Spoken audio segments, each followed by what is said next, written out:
What do you think of when someone says the word homeless? Is it an old weathered person on a street corner? A person sleeping on the sidewalk?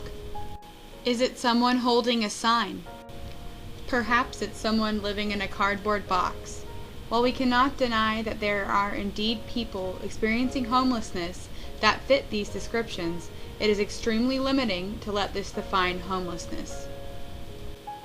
Does the picture of a child come to mind? In all the people I asked, the resounding answer was no.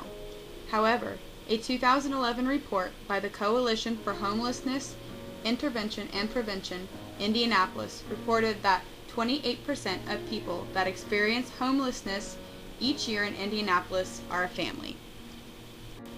In my time volunteering at Dayspring Center, I saw many children. However, if you didn't know they lived in a shelter, you would have no idea that they were homeless. Being able to spend time with some of these children was bittersweet. It was sweet when bringing them joy. They were genuinely so excited by the little treats in life, like decorating cookies and coloring. And then it was bitter upon leaving and reflecting on the situation that their family is in. Did you know the average age of a homeless person in the United States is 7 years old? There is a common misconception that homelessness only affects a certain segment of our population. But homelessness can happen to anyone who may experience hard times or a lapse in pay, a person who doesn't have a support system.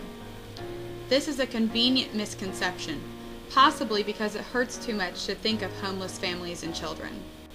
Many times, the issues that come with being homeless while a part of a family are only compounded when trying to find a shelter. Can you provide your marriage certificate? If you have teenage children, particularly boys, will you be able to bring them into the shelter with you? More often than it should be, the answer is no.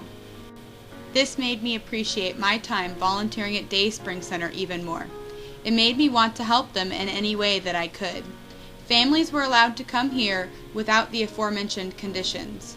But Dayspring Center is only one shelter, and it can't accommodate all families.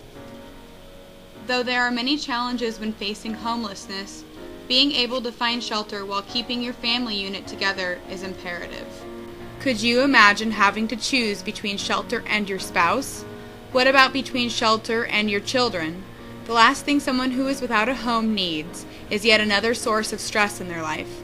What they need is a system that helps them keep their family together. And what we need is more of those shelters, not only in Indianapolis, we need them everywhere.